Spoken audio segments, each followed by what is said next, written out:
El pecado, el evangelio y la ley. Lección número 9, el versículo para memorizar.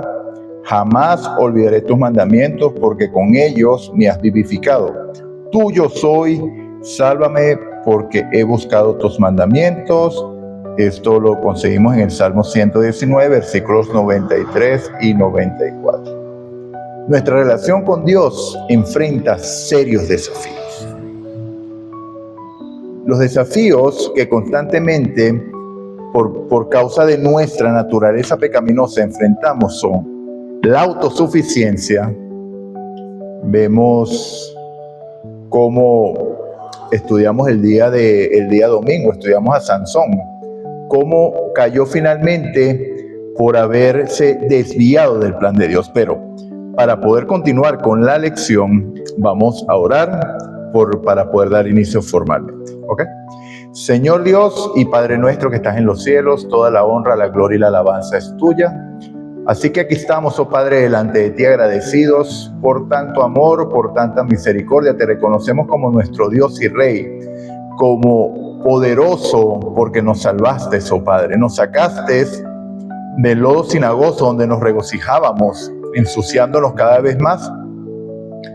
Llegaste hasta donde nosotros estábamos, nos convenciste de nuestra condición, nos sacaste de allí, pusiste nuestros pies en la roca. Gracias, Padre. Gracias por tu misericordia, gracias por tu amor. Clamamos por el perdón de nuestros pecados y también para que nos limpies de toda maldad, porque es una acción completa, Señor, no a medias. No es solamente perdón, es transformación. Así que clamamos a ti para que sea tu Santo Espíritu el que nos dirija, para que sea tu Santo Espíritu el que nos tome enteramente, para que seas tú el que nos instruya, Señor. Esta oración hemos hecho sin méritos, pero en los méritos de tu Hijo Santo, Cristo Jesús. Amén y amén. Bueno, mis amados, hoy vamos a hacer la lección del día martes 26 de mayo, pero voy a hacer un breve resumen y este fue el inicio de lo que fue el día de ayer, porque el día de ayer, lunes 25, por circunstancia no se pudo salir el video, entonces voy a hacer una pequeñísima mención. Entonces dice los desafíos en la relación con Dios. Debido a nuestra naturaleza, enfrentamos desafíos serios que están en nuestra naturaleza por varios motivos. Primero, porque son inherentes en nosotros, más nacemos con tendencias hacia estos actos, hasta cometer estos actos pecaminosos, porque recordemos que estudiamos en la introducción que hay una sola definición de pecado y es: todo el que comete pecado infringe la ley, porque el pecado es infracción de la ley. No hay otra definición. O sea, el pecado nunca es un estado, no que yo soy pecado. No, nunca es un estado. El pecado es una decisión. Condición pecaminosa que nos va a llevar a pecar sin duda. Pero que hasta que nosotros no tomamos la decisión de hacer una decisión consciente, no se nos es imputado. Incluso en Romanos capítulo 2 dice que hay seres o personas que están sin ley, pero su conciencia los acusa. Entonces siempre es una decisión, porque antes de cometerlo, cuando empiezas a tener uso de razón, compromiso y empiezas a reconocer que hay consecuencias por los actos, ya tomas decisiones conscientes. Por eso es que los niños lactantes, los niños de meses, los niños de 1 año, 2 años, 3 años, no pueden ni necesitan ser bautizados, porque ellos no han cometido pecado aún. Tienen una naturaleza así, que los va a llevar a pecar, pero aún no han cometido pecado. El hecho de llorar es instinto, eso no es egoísmo. Ellos no entienden que eso sería egoísmo como algunos enseñan. Es instinto de protección, de conservación y de seguridad. ¿Okay? Entonces, mis amados, el primer desafío que tenemos para mantener nuestra relación con Dios, recuerden que aquí no se predica religión, aquí se predica relación, porque la única manera de poder llegar allá, a donde queremos llegar, a poder abrazar a Jesús, es teniendo una relación con Él. Nada de una religión de que tienes que hacer esto, aquello, te vas a perder. Uy, mira que te vas para el infierno. Nada de eso, mi hermano. Nada de eso, porque Dios no nos trata de esa manera. Dios llega donde nosotros estamos y en base a su amor nos atrae con lazos fuertes lazos invisibles que tú puedes aceptar o rechazar. ¿Cuándo los rechazas? Cuando te das cuenta que eso genera un compromiso. Y cuando tú estás comprometido con el mundo, obviamente que lo vas a rechazar. Porque piensas que el mundo es el que te da todo lo que tienes, tu diversión, tu estado, que vas a perder mucho. Amado, de verdad voy a usar una palabra fuerte. Es una tontería perder algo que dura para siempre por algo que dura un poquitico. No tiene comparación. Perder algo en el cual vivimos en miseria contra algo que nos ofrecen, que es bondad, amor y felicidad eterna. O sea, es cuestión de que establezcas una balanza real y dejes de pensar en el aquí y en el ahora y empieces a pensar en el allá y en lo que Dios nos ofrece, nos regala. Entonces, el segundo desafío que nosotros tenemos es la lujuria. O sea, porque los que hemos cometido pecado y hemos andado en lujuria, sabemos que eso es un lazo fuerte que debe ser roto. Jesús también lo enseñó. O sea, porque Jesús nos enseñó los desafíos que enfrenta nuestra relación con el Padre, con Él. Porque en el Sinaí, Dios les habló al pueblo, a su pueblo, la ley. En el Sermón del Monte, otra vez en la montaña, Jesús explica de qué se trataba eso. Oíste que fue dicho que no adulterarás, pero de cierto os digo que cualquiera que ve una mujer para codiciarla, ya adulteró con ella en su corazón. No es en la acción en donde está el pecado, es en el deseo. Cuando yo lo pienso, el pensamiento puede llegar a mí, porque la lujuria habita en mí, en mi naturaleza. Pero ¿cuándo viene el pecado? Cuando yo pienso en la mujer y pienso de más. Y dejo que ese pensamiento que llegó de inicio se mantenga allí y me explayo en él. Porque ya se transforma en un deseo interno que, si se da la oportunidad, lo voy a llevar a cabo. Porque un pensamiento se transforma ¿en qué? En una acción, mi amado. O sea, esto se trata de lo que realmente es. En tu corazón o en tu mente está lo que realmente eres, porque en tu mente tú puedes mantener todas las cosas ocultas, pero lo que está allí revela realmente quién eres. Entonces, ¿qué es lo que se debe hacer? Si tu ojo te es ocasión de caer, sácalo, porque es preferible que entres al reino de los cielos sin un ojo tuerto o ciego, a que todo tu cuerpo sea echado en el infierno, que es el lago de fuego, donde va a ser consumido por siempre, ¿ok? Entonces, la otra, el rencor, el decir, bueno, yo perdono, pero no olvido. Recuerden que hace 2 semanas, Jesús nos enseñó la oración modelo, ¿sí? Perdona nuestros pecados, así como nosotros perdonamos a los que nos ofenden. Si nosotros no perdonamos a los que nos ofenden, nuestro Padre no puede perdonarlos, porque significa que no hemos aceptado el perdón de Dios. ¿Por qué? Porque cuando aceptamos el regalo de Dios, ese regalo nos transforma y nos hace entender, como la parábola del siervo aquel que debía 100 denarios a su señor, que debía 100,000 denarios a su señor, que era una cuestión impagable, ni que trabajara toda su vida, ni que lo metieran en la cárcel de por vida, podía pagarle. El señor de aquel hombre le perdonó la deuda, y al salir, agarró un consiervo de él que le debía 100 denarios y lo metió en la cárcel hasta que no le pagara. ¿Y qué sucedió? Le fue dicho al señor de aquel siervo y lo hizo que lo metieran en la cárcel por tener un corazón duro y malo, porque él recibió gracia y no dio gracia. Quiere decir que realmente no recibió la gracia, ¿ok? Recibió perdón, pero no recibió gracia, porque la gracia transforma y te hace ver realmente tu condición y te hace apreciar ese perdón. Entonces, cuando ves al otro que no te hizo nada en comparación a lo que tú le hiciste a Dios, porque por tu causa Cristo murió. Por tus pecados Cristo fue golpeado, fue escupido, fue insultado, fue ultrajado, etcétera, etcétera, etcétera. ¿Okay? Entonces, lo que tú le debes a Dios no se compara en nada a lo que te hizo tu hermano. Lo que nosotros le hicimos a Dios, lo que yo le hice a Cristo, lo que yo le hice a Cristo. Y eso lo vamos a estudiar más adelante y eso ya se los he dicho con mucha anterioridad. Y finalmente el juzgar, amado. También les he enseñado con anterioridad, o el Espíritu Santo nos ha enseñado, que hay un solo juez y el juez es Dios. Y nosotros somos ligeros como adventistas del séptimo día al decir que cuando un hombre se adjudica el poder de perdonar pecados, blasfemia está cometiendo. Porque está tomando el lugar de Dios, porque el único que perdona pecados es Dios, pero resulta que Dios también es el único juez. Y cuando usted asume el papel de juez, ¿qué está haciendo?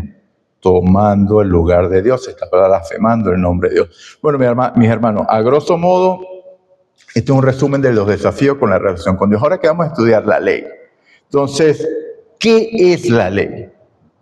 Quédate hasta el fin del video, porque ya estamos entrando en la lección para el martes 26 de mayo, que tiene como título La Ley. Esto es lo que estamos estudiando hoy. Lo anterior fue un pequeño resumen. Ok, entonces, la primera pregunta del día de hoy es, ¿qué es la ley? La segunda es, ¿qué no es la ley? Ok. La tercera, ¿cuál es el objetivo de la ley? La cuarta, una vez que hemos sido convencidos de pecado, ¿cuál es el siguiente paso? Y la última pregunta, que sería la quinta, es ¿de quién depende nuestra vida y cómo se manifiesta? Entonces, mis amados, vemos, ¿verdad?, que la ley es el carácter de Dios reflejado. Ella aporta claridad a nuestra vida y a nuestro carácter y nos muestra el carácter de Dios. Ok. Esto lo vamos a estudiar mañana también, o sea, porque tiene mucha relación la lección de hoy, martes 26, con la del miércoles 27 de mayo. Cuando el pueblo de Israel llegó a los pies del Sinaí, que Dios le dijo, purifíquense porque mañana les voy a hablar. Acto seguido les dijo, vosotros viste, estoy hablando de Éxodo capítulo 19. Vosotros viste lo que le hice a los egipcios, cómo os traje en alas de águila y os he traído a mí. Por tanto, si diereis oído a mi voz y guardareis mi pacto, seréis mi especial tesoro sobre toda la tierra y me seréis un reino de sacerdotes y gente santa. Después se desarrolla, ellos respondieron de manera incorrecta, o sea, llevaron la palabra de Dios que Dios quería que oyeran para que transformara sus vidas, porque ¿qué sucede cuando Dios habla? Hay acción. En el principio era el verbo, que el verbo es la palabra, y el verbo era Dios, y el verbo estaba con Dios. Cuando Dios habla, hay transformación. ¿Okay? Hágase la luz, y se hizo la luz. Den las aguas seres vivos, y se hicieron los peces. Entonces, cuando Dios dijo, si dieren oído a mi voz y guarden su pacto, ya eran un especial tesoro, si hubieran atesorado esa ley en el corazón, esa palabra en el corazón, las 10 palabras. Ellos respondieron, todo lo que tú digaremos. Una vez más, ya se los he dicho con anterioridad, de que Dios no estaba pidiendo que hicieran absolutamente nada. Dios les dijo, oigan, porque cuando esta palabra llega al oído, entra por el oído y llega al corazón, hay transformación, porque la palabra de Dios transforma. No es para que la hagas. Él se encarga de que esa palabra sea una realidad, porque Él es el que crea, Él es el que hace, Él es el que transforma. ¿Ok? Entonces, ¿qué pasó aquí? Cuando ellos escucharon después que Dios le dice las 10 palabras, amarás a Dios con todo tu corazón, no te harás imagen, tomarás el nombre de Dios en vano, acuérdate del día sábado para santificarlo. Honra a tu padre y a tu madre, porque es el primer mandamiento con promesa. Y en el cuarto mandamiento tú recibes de Dios. Y en el quinto mandamiento, la quinta palabra, es tu oportunidad de empezar a dar.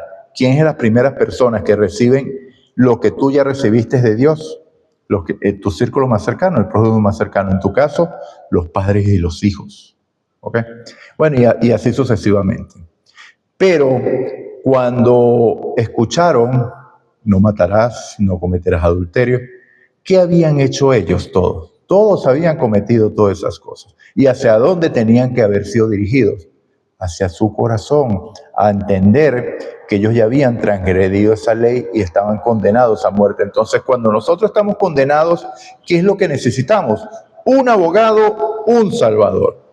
Entonces, el escuchar la ley los debía necesariamente que haber llevado a Cristo, y esta es la respuesta a la pregunta número 4. ¿Okay? Una vez que hemos sido convencidos de pecado, ¿qué es lo que debemos hacer? Acudir inmediatamente a Cristo a buscar un Salvador que solucione ese problema. ¿Qué es la ley?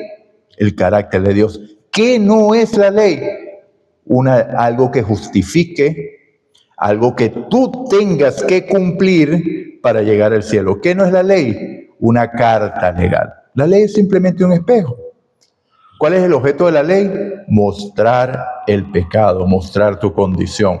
Cuando Dios te dice, no tendrás dioses ajenos delante de ti. Pero cuando tú ves tu vida, ves que vives afanado porque tienes que llegar temprano al trabajo, pero cuando es el día de llegar a la iglesia no te importa la hora de llegada y puedes llegar tarde y no te da dolor, ¿ok? Porque el jefe sí te va a castigar, pero como Dios no dice nada, no hay problema. Entonces, ¿tienes otros dioses o no tienes otros dioses?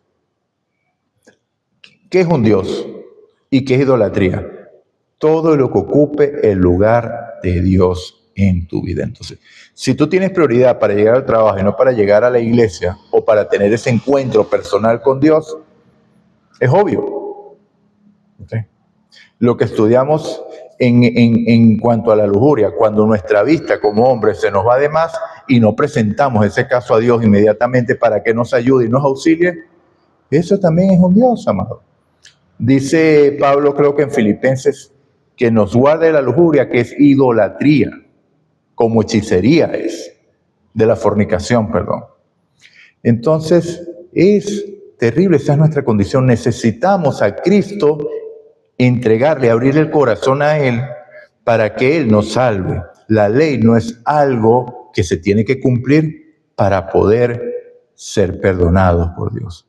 El cumplimiento de la ley es el resultado de haber aceptado el perdón de Dios, de haber escuchado su palabra, y esa palabra transforma y ahora Él desarrolla su carácter, que es la ley, en tu vida, porque son promesas. Si tú escuchas mi voz, no adulterarás. Si tú escuchas mi voz, no tendrás dioses ajenos delante de mí. Si tú escuchas mi voz, no te harás imagen, ni tomarás mi nombre en vano. Te gozarás en el sábado porque sabes que es un momento especial de regocijo, de comunión conmigo. Es algo que no vas a desaprovechar.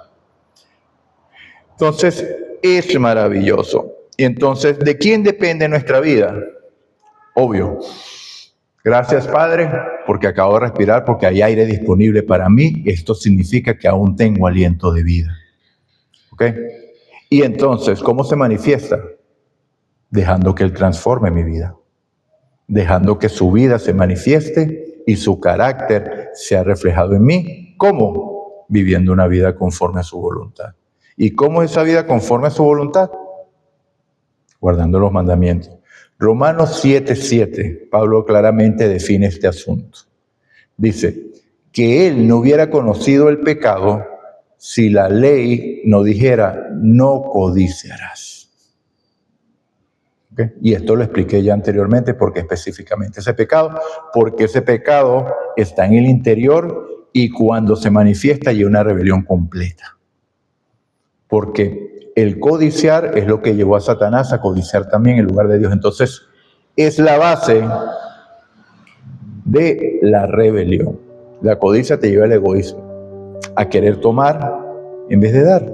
Porque el carácter de Dios es amor. Y el que no ama no ha conocido a Dios, porque Dios es amor. Y la base del amor es libertad y entregar sin reservas. En cambio, lo opuesto al amor es el egoísmo, que en vez de dar, todo lo quiere para sí. Dios te bendiga, Dios te guarde, mi amado. Bueno, aquí hay unas preguntas bien interesantes que planteó el autor. En una escala del 1 al 5, ¿qué valor tiene para ti la palabra viva? La ley es palabra viva. Y por cierto, la ley no es solamente los 10 mandamientos, porque la ley es la palabra de Dios. Toda la Biblia es la ley, desde el Génesis hasta Apocalipsis. En el caso de Jesús, y lo vamos a estudiar más adelante, cuando hablo de la ley de los profetas, era el Antiguo Testamento. La ley que tenían los judíos, la palabra que tenían los judíos o el libro que tenían los judíos, la Biblia de los judíos. Okay, a eso se refirió. Pero nosotros tenemos un compendio más completo porque tenemos Antiguo y Nuevo Testamento. Entonces, eso es la ley, porque esta es palabra de vida, palabra de Dios, desde Génesis hasta Apocalipsis. Cuando pienso en la ley de Dios, creo que limita o que me fortalece. ¿Cómo puedo entender mejor la ley si la considero una limitación? Bueno, ya está claro. ¿Cómo te va a limitar el carácter de Dios? No hay límites, lo que es libertad. Tercera pregunta, ¿qué sucedería si colocamos la ley de Dios, cuya esencia es el amor, a Él y a los demás, en el centro de nuestra vida, de nuestra familia y de nuestra iglesia? ¿Qué cambio causaría en tu vida y en tus relaciones? Bueno, más que colocar la ley de Dios, es aceptar la invitación de Cristo y abrirle la puerta, porque te recuerdo que tú eres laodicense, yo soy laodicense. Y es un mensaje directo a ti y a mí. Y por eso se refleja la condición y por eso se refleja esta pregunta. Porque no tendríamos que estar preguntando qué haríamos si aceptáramos la ley, porque más bien la pregunta sería, ¿qué sucedería si aceptaras a Cristo en tu corazón y dejaras que Él viviera en ti? ¿Qué sucedería? Porque Cristo, te recuerdo, está tocando la puerta y llamando. Él nunca va a entrar sin que le abran la puerta. Él está constantemente tocando la puerta. Pero es tu decisión dejarlo entrar o no. Tú puedes creer que guardas la ley sin Cristo. Y eso es terrible. Eso es terrible. Porque no vas a llegar a ningún lado. Te lo digo. ¿Ok? Porque el fundamento de la ley es Cristo. Sin Cristo no hay nada. Separado de Él, ¿qué puedes hacer? Nada. Dios te bendiga. Dios te guarde. Oremos. Señor Dios y Padre nuestro que estás en los cielos, aquí estamos una vez más delante de ti, agradecidos por tu amor y por tu bondad. Gracias por haber revelado tu palabra, Señor, y el amor incondicional que tienes para con nosotros. Perdona nuestros pecados, oh Padre, y límpianos también de toda maldad. Ayúdanos, Señor, que tu Santo Espíritu nos lleve a casa, que tu palabra, Señor, nos convierta en hombres y mujeres semejantes a ti. Purifica nuestra mente, oh Cristo. Ayúdanos, Señor, a entregar, a confesarte todo pecado y a dejar todo pecado por la fuerza de tu poder.